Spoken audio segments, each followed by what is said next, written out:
Everybody to the fourth edition of the Basement Chat. To my left is our special guest, Tom Paterzo of the Above All team. Good to be here.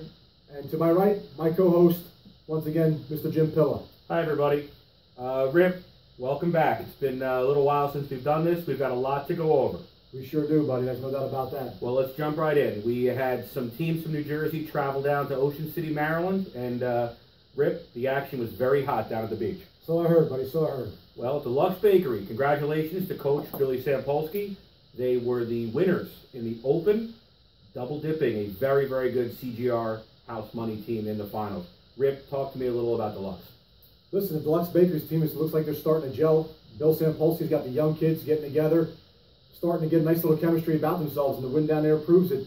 5-1 on Sunday, coming back and double dipping a very experienced CGR team with a lot of talented ball players on their own right. Terz, you have some experience with the Deluxe team and Bill Sampolsky. Billy will only have them getting better this year. It's just a growing process for that team, and sky's the limit for those guys.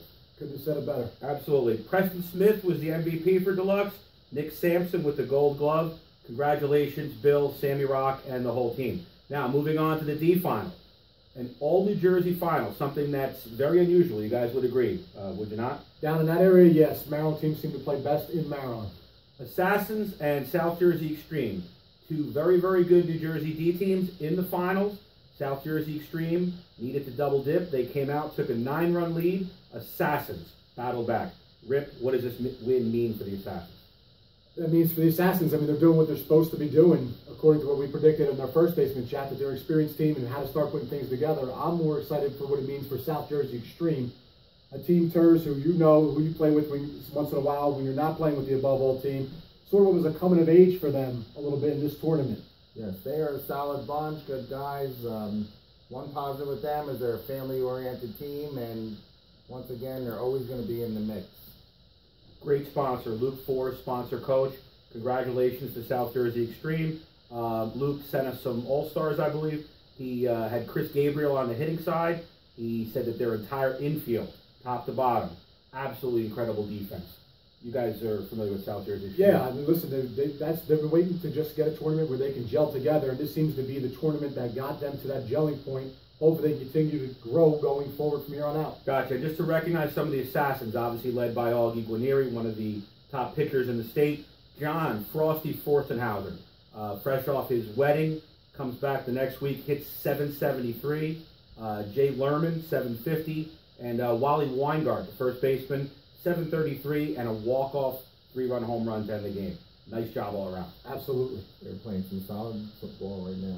That's right. Now, we had some E teams that made the upper flight. Tilted Kilt from South Jersey, Jersey Fresh, and, of course, Wrap It Up, 4-0. They were the first seed going into the E elimination. Nice showing by a few of our E teams down in Maryland. Yeah, apparently Wrap It Up decided to take a little bit of advice we gave, maybe, huh? That's right. Mr. Esposito lighting a fire under the boys. Nice job out of the Wrap It Up guys. Hopefully that will lead to some good things in the weeks to come. Now, since the chat, we just want to touch on some of the New Jersey tournaments that have happened. May 14th, we had our women's. Congratulations to Dirty Habit from Long Island, Juliet Murphy and her team. 2 for 2 this year out in New Jersey. May 21st, we had a co-ed tournament. Congratulations to Kelly Construction / Assassins, Magnus Polara. You guys know Magnus very well. Magnus hitting over 900 in a co-ed tournament. Pretty impressive. Yeah, listen, there's nothing wrong with that. I mean, no matter what tournament it is, 900 is 900, a nice slice of pie.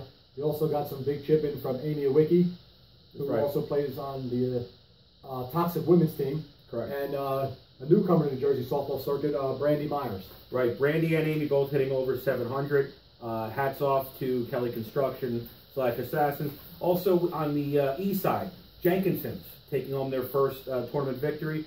Congratulations to Joe Thatcher, coach of the day, Tori Principi, and Bob Selleck, who is the tournament MVP. Very, very nice job out of the Jenkinsons team. Congratulations. That's right. May 28th, we had the women's tournament. Long Island Hurricanes with their first win this year. Congratulations, Bob DeAngelis and Aaron Breslin, the tournament MVP. Always a solid team when they come this way, huh? Always very, very solid. So, moving along, just wanted to say we are on the USSSA New Jersey side. Really, really looking forward to having all the teams out tomorrow down at Brick. We'll be having the Evo 9X USSSA High-Low tournament. Now, for those of you who are watching the basement chat, all the teams start in the high bracket. There are 14 excellent teams. The high bracket is a single elimination bracket. When we reach the bottom 4, we'll switch that over to double elim. The other 10 teams are dropping down into the low, and that is also a double elimination. So we thank Evo9X, and as you can see here, we have this wonderful Vinci glove. Thank you to Trung for donating that. Rip is That's going to go to the MVP of the tournament. That's right, and Rip, I'm sure you're hoping that's going home with somebody from TNT. Absolutely, I expect it to. There you go. Now, guys, both of you, I think it's a strong field this weekend. And Rip, Turs, both of you guys have played in this high-low before. Compare this to some of the fields tournaments that we've had in the past. Listen, I think when you bring teams in from out of state, when I think there's 3 or 4 teams coming from out of state, it's always a tough time because you've never seen these teams before. You need to adjust on the fly to how they play. As opposed to the past, it's pretty much just been a lot of teams from New Jersey, maybe a couple teams from Delaware. But I mean, in terms of you're a guy who's played in the past. It just seems that every year the field gets a little bit stronger. Listen, every year, you know, you bring in teams like Rip said, out of state. You don't see them that much. You don't know what they're bringing, and every year it seems like there's always upsets, always. And you have that really good team that gets bumped to the low right away. Will it happen this year? I guess we'll find out. I But guess every we'll find year, out. that's how good this tournament usually Right, is. Ewing Dirt was an E team last year that pulled off some upsets, found themselves in the Final Four. I guess the theory about high-low is that anything can happen. Guys, both of you, keys to the tournament. If you're playing in the tournament, what is the mindset you need going into this type of an event? Just like on every level, I think pitching is the key. You know, you got to make these guys put the ball in play, and hopefully your defense is behind your pitcher. Also, how do you use your home runs? That's All right, right. there's a limit. You know, are you hitting 2-run homers, solos, or are you getting those 3-run homers in grand slams? All right, big. A lot of what Tur said there is absolutely the truth. Home run management. You're playing down a brick, the ball either has a propensity to fly or not fly. So teams that make the adjustment first are usually teams that are going to come out with the W in that situation. You got to be able to base hit it no matter what happens when the homers are gone. The team that's going to base it at the best and make the regular plays, I think, are the teams you're going to look to see in the winner's circle more often than not. Absolutely. Some of the D and the E teams stepping up, not used to having the home runs, that could go either way for them. Well, yeah, I mean, as long as they don't change their swings and they just go out and make solid contact, if the ball goes, it goes, and so be it. But you got to stay within your game. Don't try and do something you're not familiar with. I mean, Tur, you played at multiple levels, and I think that's pretty much a true statement. Absolutely. But the one point that you did make, and it's a big point, is what field are you playing on at Brick? The fields are awesome, but we all know that a couple of them have the wind blowing in, and it changes the entire game. So, you know, that has a lot to do with it. All right, well, let's take a look at the bracket. I'm going to ask you to take a look here at the upper half of the bracket. Just some games you think you would want to watch if you were coming down, and maybe a possible upset or two. Well, in the top half of the bracket, I mean, it's hard not to say that TNT, you know, looks pretty tough up there. All right, they have to be going through. I would be, you know, very, very surprised if they didn't make it to at least the Final Four for the high. Then you have AMG, or above all, D team. These guys are always in every game. When you have Joe Hafner pitching, all right, he's going to keep you in the game. All right, so, you know, I see them passing, you know, getting to the next round to play TNT in that important game to get to the high. All right, will they have enough? You know, maybe not. Then you have the Assassins just playing unbelievable ball. I like them moving on. And then in the bottom half of the upper, Max is on Maine, coming in with a 22-3 USSSA record. Very solid team. They're always very good, scrappy. So that game to get into the high bracket is going to be tremendous. And then, you know, so now they have to go to that game, and then, you know, most likely probably playing TNT to see who gets to that double limb. Okay, excellent. Now, Rip, if you could take a look at the lower half of the bracket, please, and let us know what you think. I think a team that jumps off to me immediately is going to start off and wrap it up would be Short Bus Softball in New York. It's always a tough team when they come out to play in New Jersey. I can't take them lightly. They'll be in a loser's bracket rather rapidly. 10 guys against Eastern Construction, a team from Connecticut who 10 guys is not going to be familiar with, but if 10 guys goes out and plays their type of game, which is just that carefree, we don't care who we're playing, I think they have an excellent chance of moving on. to go ahead and face that short bus team. In the lower half, you're going to have Just a Cut against Lindsay Roofing. I like the Just a Cut team a lot. They're a gritty bunch, young guys, all play together, stick together, and they have a multitude of talent, and I expect them to go ahead and take that win and face a very stout Chet King team making the trip down from Connecticut as well. What do I expect in that game? I expect Just a Cut to come out and kind of prove their worth in this tournament and maybe give Chet King a little shot in the arm and say, hey, we're not here just to roll over.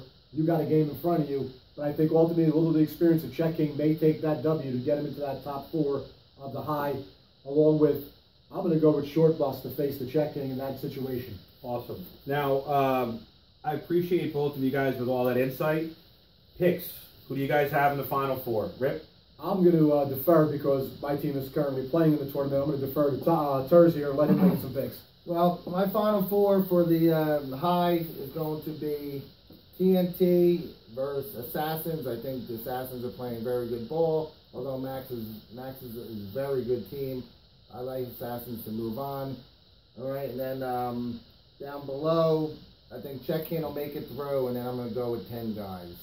All right, to win it all, I think it's going to be, I like TNT. It's hard, until someone beats them, I think it's going to be very hard to pick against them. But I think, in my opinion, the loser of that Max's and Assassins game will be the winner of the logo. They'll go through. Yeah, we haven't talked a lot about the low in IT. I do think that Max's and Assassins, whoever, I'm going to go and make some picks myself. I'm going to go with TNT. I am going to go with Max's as a little bit of a sleeper. I know I'm going to get some phone calls from Billy Ho and some of the Assassins guys, but I am going to go with Max's. I'm going to go with Eastern Construction as a sleeper team, and I'm going to go with Chet King. I've got to put them in there, but anything can happen. That's really why we like this tournament so much. Guys, thank you for your insight. We'll be seeing everybody in Brick. Rip, I'm going to turn it over to you. Absolutely. Listen, I appreciate it, Jim, very much. People sitting next to me is Tom Paterzo. If you don't know who he is, I'll give you a quick history of Tom. He's probably one of, if not the best all-around hitter in the state of New Jersey for going on over a decade now. 11 world titles on various teams through every association possible. And he's currently the leading hitter for the above all conference team in the USSSA conference in the A division. Sirs, we appreciate you coming down as our first guest, voted in by the fans. Absolutely. I appreciate coming. Couple of questions. Just wanted to retouch on the Atlanta Major you guys just played in. Had a very strong showing, finished 4th. Yep. Lost a tough game to get knocked out to a major team, the Scene. What do you think your guys' keys to success were in that tournament? We hit, I think, right now, you know, our team, guys are hitting well, but we're just not hitting well as a unit. So guys' averages, they look pretty good, but we need to, you know, go through our lineup a little bit more, and we were doing that against them. We hit a lot of home runs for, you know, obviously many runs, and I think we led the scoring in the entire tournament for the amount of runs per game. So, you know, we did really well. We added a new pitcher on the team, Tommy Bloom from Maryland. Outstanding guy, he knows how to manage the game, limits his walks, which obviously on every level is very important. And it was just an outstanding performance. We really played well. We had 2 bad half innings that we didn't score, and like good teams do, the other guys took advantage and beat us. Sir, I always wanted to ask you, as a guy with a lengthy experience, and when I first broke into softball, I was fortunate enough to play with you as a very young kid, tournament softball-wise, and I learned a lot from you. I think one of the first things you ever said to me was, you'll never be any good if you don't work at the game. You have to want to be good at all facets. What are some of the things that maybe some of the younger guys that are in the game now, or currently watching our basement chat, can work on to become a better player? I think, you know, obviously putting your time in hitting. You know, I know a lot of guys like to play leagues and stuff like that, but you figure in one night of softball in a league, what are you getting, 8 swings from a pitcher that may or may not be throwing strikes? I'd rather take 90 balls, preferably with a pitcher that throws knuckleballs. My particular pitcher, I call him my designated pitcher, is Willard Rock Crawford. But, you know, get a pitcher that throws knuckleballs. That's going to challenge you a little bit, because when you start playing better teams, that's who you're going to face. All right? At this time, you know, I don't play the field as much as I like to. I might scurry in the outfield here and there. But another thing guys need to do is take your grounders, practice your throws. It's, a lot of times guys don't do it enough, and then when they have that opportunity in the game, they might not be ready. You did touch on, above all, new pickup, Tommy Bloom, who I know personally as well. I faced Tommy numerous times. I think it's a great pickup for above all for a lot of the reasons you said. Tommy does come from Maryland. How do you feel, in your opinion, that's going to help the above all team moving forward? I think anytime you have a pitcher on the mound that guys feel like they're going to be consistent, they're going to make the guy put the ball in play, your defense isn't sleeping behind them, they're all ready to play. It just helps every aspect of the game. He made unbelievable plays. He shut down some innings. He made guys think twice about going up the middle, and it just changes a team's, mojo, I should say. That's good information for a lot of the guys that play at different levels to understand exactly what a pitcher at that level does. It isn't just about throwing strikes. It's pitching to your defense, working in and out, and getting control of the game, like you said.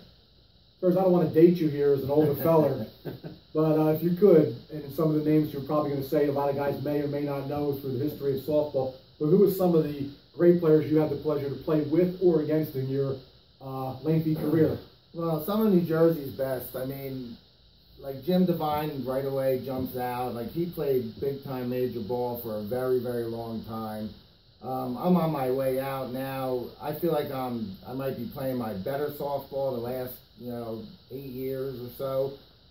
And he was just unbelievable. I was a lot younger then, but, now that I look back and I'm like, this guy was really good. Jack Boker, who now lives out of state in North Carolina, he was like, the guy would do everything. He'd play outfield, he'd play infield, he'd hit for power, hit for, get base hits when you need them. He was just an unbelievable guy. But there's been some, like even the guy I'm playing with now, Willie Allen, he's a game changer too. He would, he makes unbelievable plays and he just shuts down innings. He could talk a good game, he could get in your head. Just amazing, player. I remember when I first came into the game playing against Willie Allen. He's definitely a guy, if he knows you're new to the scene, he's going to get in and test your mental boxing immediately. Jim Devine, who you touched on, I've had the pleasure of watching play, and I've also had the fortune enough to play a season with Jim Devine, is absolutely an unreal hitter, and just his softball knowledge is a guy you'd follow around almost like a lost dog, following him around just to try and soak in as much as you could possible.